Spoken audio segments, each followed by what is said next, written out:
أعوذ بالله من الشيطان الرجيم بسم الله الرحمن الرحيم. ګرانو او زړه ته نږدې محصلینو، زموږ استاسې د درس نننۍ موضوع ووپینګ کف یا پرټوسز یا توره ټوخله او بعضې خلک ورته شنه ټوخله وایي، دا دی. پرټوسز یا ووپینګ کف د ماشومتوب د دورې یوه حاده انتاني ناروغي یا اکیوټ انفیکشس ډیزیز ده چې د بارډیټیلا پرټوسس په واسطه باندې او کله کله د بارډیټیلا پارا پرټوسس په واسطه باندې رامنځته کیږي،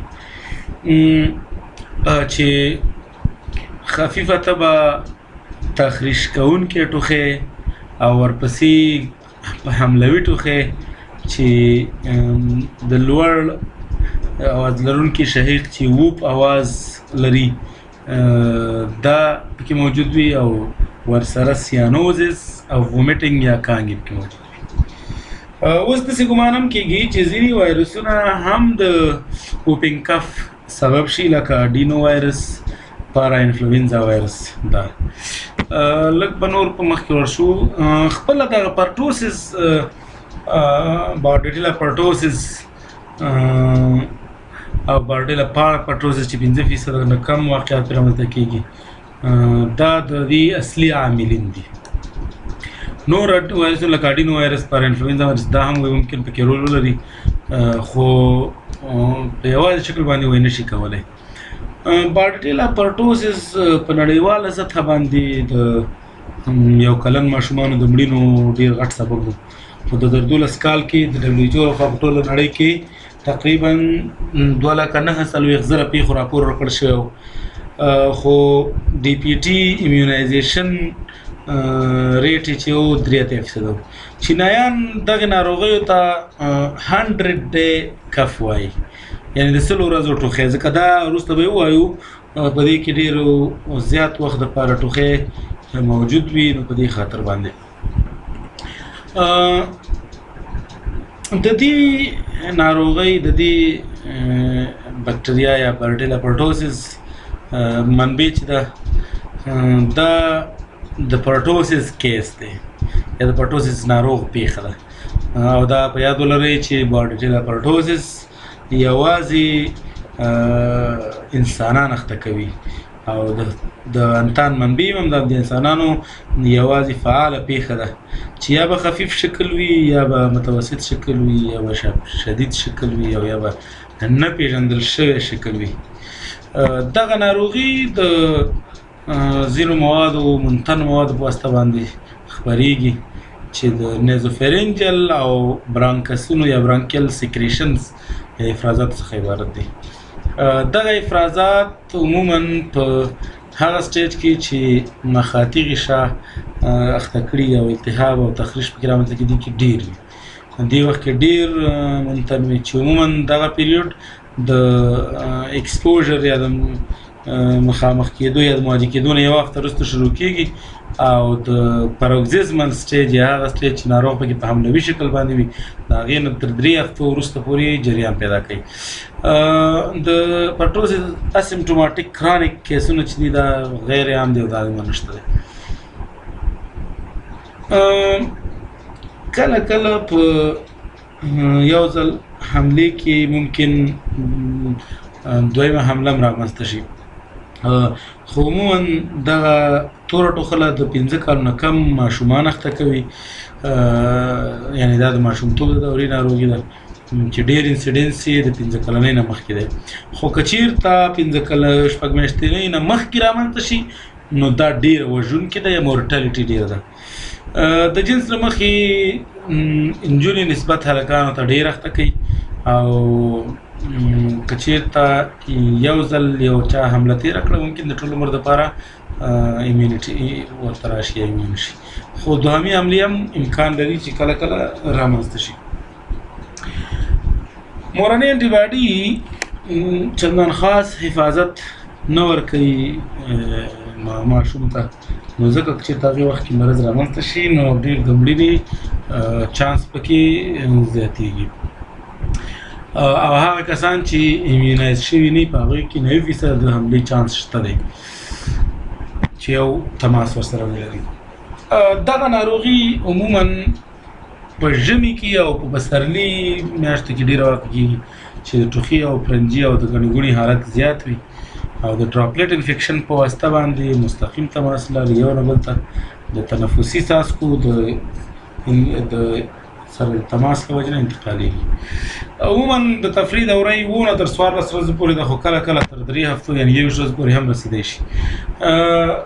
کلینیک کې مخکې چې کلینیک کې ووایو یو ځل به یې لږ ووایو چې دا څنګه ناروغي رامنځته کوي. کله چې د بارډیټیلا پروټوسس بدن ته داخل شي د تنفسي لارې په اپیتیلیم باندې تکثر کوي او اکزوټوکسین تولیدوي چې دغه اکزوټوکسین د تنفسي لارې د سیلیاو د فلج سبب کېږي او همدارنګه د مخاطي غشا د التهاب یا انفلمیشن او د نیکروزس سبب کېږي او بالاخره دوهمیه بکټریايي انتاناتو ته زمینه مساعد دي. کلینیک کې په دې شکل دی چې اول سټیج کټرهل سټیج دی. دې سټیج کې عموما هغه راز چې د مخاطي غشا د تخریش او تخریب نه رامنځته کېږي او 10 ورځې دوام کوي دا رامنځته چې دې کې لکریمیشن یا اوښکې او علاوه د هغې څخه سنیزینګ یا پرنجي ریزش یا کوریزه انورکسیا یا بېاشتهایي ملیش یا ځان دردي او سستي او د شپې ټوخی چې ډېر د شپې لخوانهیي او ځورونکی نو دغه موجود وي. بیا پاروکسیزمل سټیج شروع کېږي چې دا 2 تر 4 هفتو پورې دوام کوي او دې کې د ناڅاپي یو داسې ټوخی چې حملوي شکل باندې او ناڅاپي مسلسل ټوخی چې ژور او لوړ پیچ لرونکي شهیق یا انسپایریشن باندې تعقیبېږي. دا بیا ورپسې په کانګو باندې تعقیبېږي او ماشومانو کې ممکن سیانوزز او اپنیا هم رامنځته کړي چې د همدغې سیانوز او اپنیا له مخې خلک ورته توره ټوخله یا شنه ټوخله وایي چې ماشوم ورسره د ټوخي په نهایت کې شین یا تور رنګ ته نږدې اوړي. کنولیسن سټیج بل سټیج دی چې دا 1 نه 2 هفتې پورې دوام کوي. دا نقاحت دوره ده، په دې کې ناروغ شفایاب کېږي او ناروغ پکې ښه کېږي. په عمومي ډول دا ټوله ناروغي چې د 6 نه تر 8 هفتې په بر کې نیسي. دا دې ناروغ عموما خو د بلغمو څخه ډک وي ځکه چې دغه ناروغ د بلغمو د اطراء لپاره د سیلیاو حرکات صحیح نه لري، بلغم پکې ډېر تولیدېږي، په دې خاطر باندې دا ناروغ بلغم ډېر تولیدوي. وګورئ لو ګریډ فیور، وومیټینګ، اپنیا، ایکساسشن، کف ټوخي نه وروسته ستړیتوب، رني نوز، پاروکسیزمل ټوخی او های پچ انسپایریشن لري. کمپلیکیشن یې ډېرې دي. یو برانکایټس ځکه چې دویمي انتانو داخله کوي، برانکو نیمونیا، برانکیکټایسس، سب کنجکټیول هیموراج، اپیسټکسس یا د پوزې وینه بهېدنه، هیماپټیسس یا د بلغمو سره وینه او همدارنګه په دماغي شکل باندې په نقطوي ډول باندې هیموراجونه رامنځته کېږي. کنټرول یې څنګه کوو؟ باید کیس هم کنټرول شي، کنټکټ هم کنټرول شي او ورسره روغو خلکو ته فعال ایمیونایزیشن وشي. کیسز دپاره مهمه خبره چې زر تر زره تشخیص شي یا ایزولیټ شي او تر څو نورو خلکو ته ناروغي لاړه نه شي او تداوي شي او هغه شیان چې هغوی هغه د دې په واسطه باندې ککړ شوي باید ډسانفیکشن شي. کنټکټ چې دی دوی د باید د کیس نه لرې وساتل شي او په پروفایلکټیک ډول باندې انټیبیوټیک ورکړل شي. انټیبیوټیک دې دپاره عموما پنسلینونه، امپیسیلین او ایریترومایسین دي چې د 10 ورځو دپاره ورکول کېږي او ورسره کنټرول کېږي او تداوي کېږي. هغه خلک چې کیسز دي د دوی تشخیص در تر زره موږ مخکې ویل چې مهم دی د انفي بلعمي یا نزفرنجل افرازات نه سواب واخلي او معاینه به یې کړي. چې معاینه شو نو هغه وروسته به ورته انټیبیوټیک ایریترومایسین 30 تر 50 ملي ګرام پر کیجي په څلورو کسري دوزونو د 10 ورځو لپاره، همدارنګه نورو درملونه امپیسیلین، کوټرامکسازول، ټیټراسیلین دا ورکولی شي. څوک چې ورسره په تماس کې دوی ته هم مهمه خبره ده چې انټیبیوټیک ورته ورکړل شي.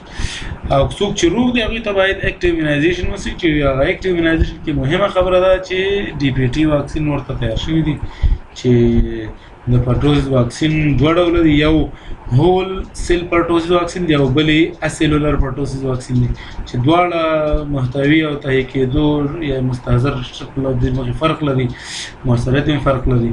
خو بیا هم د پرټوسیس واکسین د ډفټیریا ټیټانوس سره یو ځای تطبیق کېږي د ډي پی ټي په شکل باندې چې لومړی دوز په شپږ هفتې ژوند کې، بیا په 10 هفتو، بیا په 14 هفتو او ورپسې بوسټر دوز په 18 نه 40 میاشتو کې ورکول کېږي. مؤثر دي 50% مؤثر معافیت رامنځته کوي. دوام د 3 دوزونو واکسین او ورپسې یو بوسټر دوز چې موږ مخکې ویل دا ټول ورکړل شي د 8 نه تر 12 کال پورې.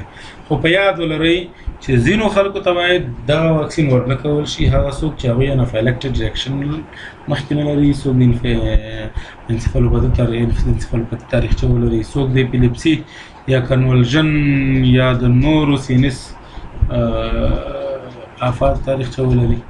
همدارنګه د دې پیسیو ایمونایزیشن تر اوسه پورې نه دی واضح شوی. ومن الله توفیق.